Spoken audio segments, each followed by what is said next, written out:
Euro চ্যাম্পিয়নশিপের খবর জানাতে জার্মানি থেকে আমাদের সঙ্গে সরাসরি যুক্ত হচ্ছেন বিটু বড়ুয়া। বিটু,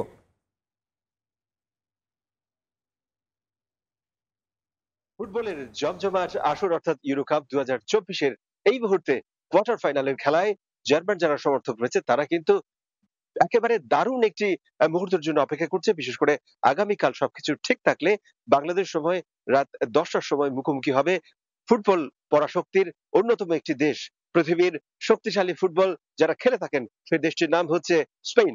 অর্থাৎ বাংলাদেশ সময় রাত 10টায় বাংলাদেশ সময় রাত 10টায় একটি কথা না বললেই নয়, মরণ কামড় বসাতে চায় জার্মানি। সেক্ষেত্রে ইউলিয়ান নাগেলসম্যানের যে সৈন্যরা রয়েছে অর্থাৎ ফ্লোরিয়ান ভির্টজ, গুন্ডোগান এবং মানুয়েল নয়ার, জোশুয়া কিমিশ, জোনাথন থা তিনি আসলে প্রথম যেই নকআউট পর্ব ছিল সেখানে তিনি খেলতে পারেননি, কিন্তু তিনি আবার পুরো উদ্যমে ফিরে এসেছেন। বিশেষ করে তিনি হলুদ কার্ড পেয়েছিলেন। একই সাথে কিন্তু স্পেনের সবগুলো প্লেয়ার যারা রয়েছে তারা কিন্তু আগে থেকেই মুখিয়ে আছে কিভাবে এই এই কোয়ার্টার ফাইনালে আসলে দুর্দান্ত ফুটবল উপহার দিয়ে লুইস দে লা ফুয়েন্তের যে শিষ্যরা রয়েছে তাদের কথা না বললেই নয়। এবং আপনার মাধ্যমে বাংলাদেশের যারা দর্শক রয়েছেন এবং জার্মানিতে যারা রয়েছেন তারাও কিছুটা আসলে শঙ্কিত অবস্থায় আছেন। বিশেষ করে জার্মানির যে দলটি রয়েছে সেই দলটি কিন্তু গত 36 বছরের অপেক্ষায় আছেন যে করেই হোক স্পেনের এই টিমটিকে তাদেরকে হারাতেই হবে, এবং এটি যেমন শক্তি, সামর্থ্য এবং নিজেদের মর্যাদার লড়াই। সেই ক্ষেত্রে জার্মান সমর্থকরা আশা করছেন আসলে যে কোনো মূল্যে 90 মিনিট ধরে রাখতে হবে। এবং জার্মানির যে গোলকিপার রয়েছে মানুয়েল নয়ার তিনি কিন্তু দুর্ভেদ্য যে প্রাচীর সেটি কিন্তু দীর্ঘদিন ধরে তিনি করে দিয়ে এসছেন এবং রেখে দিয়ে আসছেন। একই সাথে তিনি তার প্রমাণ দিয়ে এসছেন তিনি কতটা শক্তিশালী এবং গোল রক্ষণে তিনি তিনি কতটা আসলে অভিজ্ঞতা নিয়ে এগিয়ে যাচ্ছেন। সেক্ষেত্রে বলা যায় যে স্পেনের দিকে পাল্লা ভারী। তবে অন্য একটি ম্যাচ অর্থাৎ একই দিনে আগামীকাল হামবুর্গের মুখোমুখি হচ্ছে, সেটিও অবশ্য আপনারা নিশ্চয়ই জানেন। এই কোয়ার্টার ফাইনালটি কিন্তু অন্যরকম একটি ফাইনাল হতে যাচ্ছে, বিশেষ করে ক্রিস্টিয়ানো রোনাল্ডোর জন্য তো বটেই। তিনি গত ম্যাচে আমরা যেভাবে দেখেছিলাম তিনি আসলে কান্না করেছিলেন পেনাল্টি মিস করার পরে। এরপরে কিন্তু তার যে খুশির বিষয়টি সেটিও কিন্তু আমরা দেখেছি।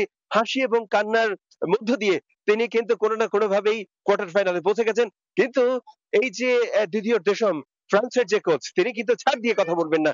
রোনালদোর এই আবেগ দিদিয়ের দেশমের কাছে কিছুই না। বিশেষ করে তার যে শিষ্যরা রয়েছে সেখানে কিন্তু অবশ্যই বলা যায় যে কিলিয়ান এমবাপে তিনি কিন্তু এমন ভাবে লড়াই করছেন এবং গোল পাচ্ছেন না ঠিকই, কিন্তু তার যে ধার সেই ধারে কিন্তু কোনোভাবে কমতি এখন পর্যন্ত দর্শকরা দেখেনি।